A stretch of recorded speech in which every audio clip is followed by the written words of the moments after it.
a Van West Charles challenge, or is it a Van West Charles grouping challenging the executive of the PNCR? And maybe, any plan to have some sort of dialogue with the current leader of the party leading up to. Mr. Charles, morning, and thank you for affording us the opportunity to talk with you.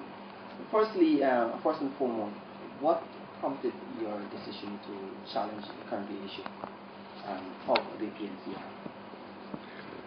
Well, I'm not challenging the entire leadership of the PNCR. I mean, one of the things, the first issue which we want to look at is how do you strengthen the PNCR in its capacity as an organization to be able to represent the issues of the people at two levels, at the parliamentary level and at the political level.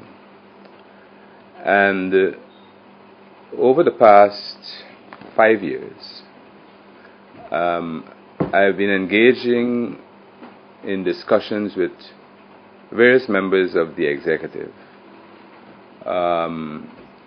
including the leader, in terms of how do we improve the governance of the institution and its capacity to be able to represent the people's issues. How do we present a different image? And this was not with the intent of my making the challenge for the position of leader. During those discussions, I actually wanted to say, well, other people should go forward.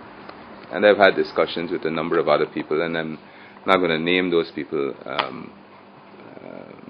for reasons of privacy, etc. But they, however, did not want to go forward, those with whom I spoke. And it's not a matter of anointing people. It's, at the end of the day, the constitution of the party requires that whoever becomes leader, whoever is a member of the central exec, whoever is a member of the general council, this has to be supported by the will of the people. And so that's a very critical component. But the focus that we have, what we need to have, is that how do we strengthen the party by ensuring that the party is connected with the base, connected with the communities, so that the party really understands the issues of all of the people, so that they can represent it. But more so, and this is demonstrated by ensuring that the groups of the party are functioning. It's no secret that there are some groups that are functioning, but there are many other groups that are not functioning, and those are issues that we have to correct as a party. When we look at the youth arm and the women's arm, those are things that those arms are not as strong as they used to be. And when you consider issue of women in this country, a country with severe poverty, 36% poverty, and these are figures in the international reports. You look at the problems of education in the country, and you look at the problem of, certainly the party has been speaking and the government has been speaking to the issue of domestic violence, but we have to go beyond speaking. And you've got to look at what's happening with some of our young women who are, because of poverty and because of economic circumstance, find themselves being exploited in our streets on a daily basis. And therefore, there are many ills that I think, if with a strong women's movement, we should be able to represent and assist in mitigating some of these issues affecting that specific population. So the women's arm used to be strong. It's not half the strength that it had in the 80s. The youth arm was always a strong arm of the party, very, very strong. And so we have to again look and see, because when we talk about the party, what we're talking about really is about the future of the young people.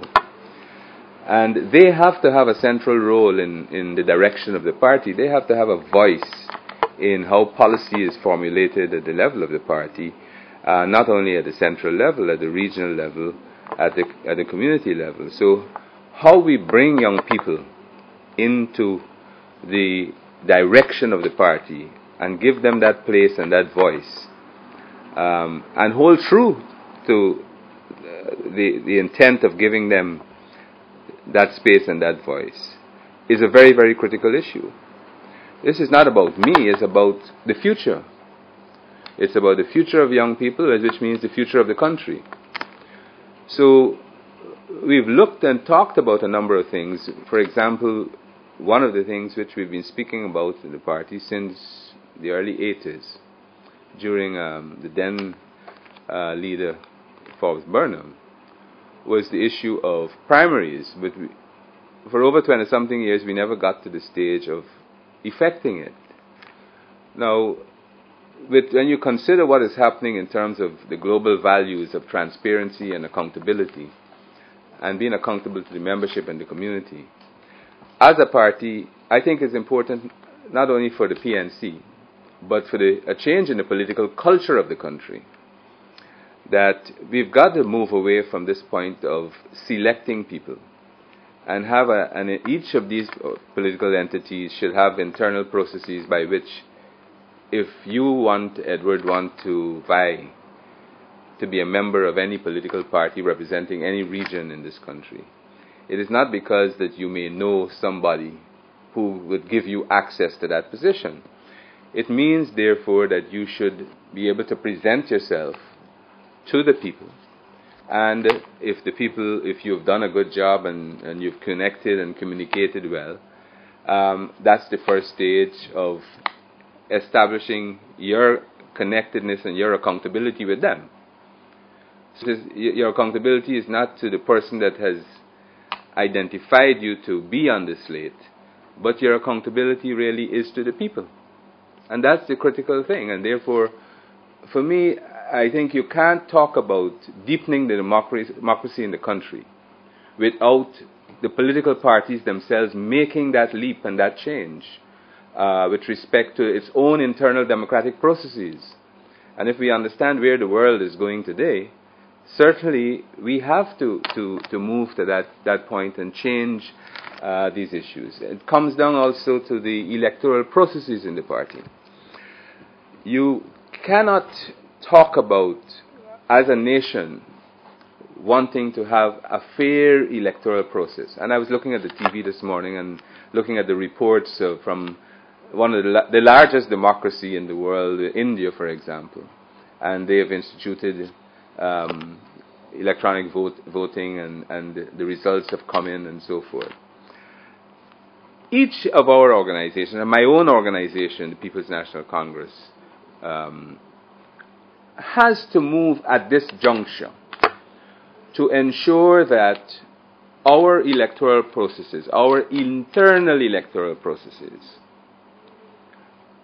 are transparent, are fair, and are just. No one will have a problem at the end of the day if we are transparent and fair and just. No one. Because the will of the people would have been expressed. And we have to respect the will of the people in any democratic society. So, important for us at this juncture is that, and I'm talking right now as the PNC, but as I said to you, this has to extend to the change in the political culture of the country, that these processes have got to change with immediacy. So those are some of the things that we are talking about. Then we've got to look at the organization in terms of its financial sustainability as an organization, to be able also to make contributions to improve the lives of the people. So and do the work of the organization.